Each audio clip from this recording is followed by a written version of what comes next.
Hey, I'm Pastor Jim. This is Sermon Hangover. This week, we reopened the church and we talked about something really important, which was love. The way that God has loved us, so we are called to love the world.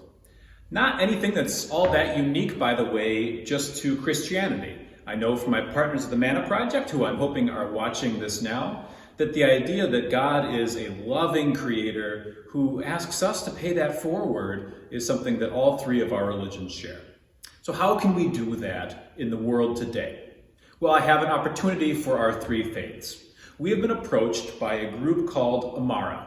Amirah helps women who have been trafficked or who have experienced trafficking in their lives to put their lives back together again.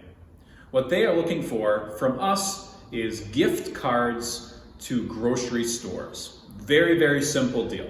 As you're checking out in a grocery line, you see those gift cards at Stop and Shop, Market Basket, Shaw's. Grab one of those and fill it with whatever amount you can do, and then drop it off to your place of worship, whether that's at the temple or the mosque or here at church. And we will, at the end of 1 month's time, see if we can't get 200 of these cards. Now, why is this needed?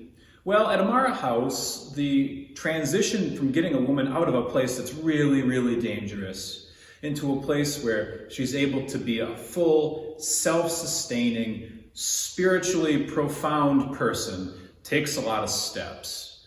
There's a moment where they're in residential living there, which is extremely protected, very confidential. Nobody has any idea where that location is, out of protection for the women. There's a moment where they live in independent living. And then, like I say, they eventually graduate to just receiving some services from the house, but are not necessarily really living in a house there at all. And all those different stages, even if they're receiving food stamps, there is a need for supplemental food income. Even if they took everything that they got and put it just into feeding people, that would just be a bad investment, because the hope is that by the conclusion of the program and the conclusion of their independent living, that these women would have enough of a nest egg, enough of a safety net in the bank account that they could make a down payment on a place where they could stay, or they'd at least know that they could go out of work for a few months if they needed to, if they didn't feel safe to return to that job.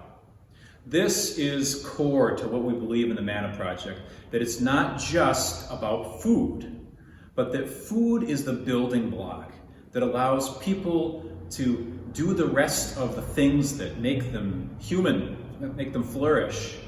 As long as food is taken care of, we can do things that are like opening our scriptures and enjoying some time spent in spiritual self-reflection, but you have a hard time doing that with a hungry stomach.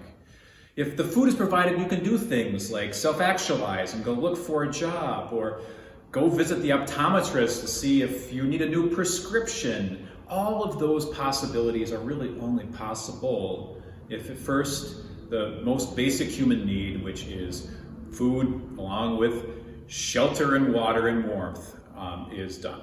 So we are happy that we're doing our part by doing this now, and I'm hoping that you will join with me and that your communities have already spread the word about this message, because it is a very worthy cause. And I am so privileged to be working with all of you in the Manna Project and doing this work together.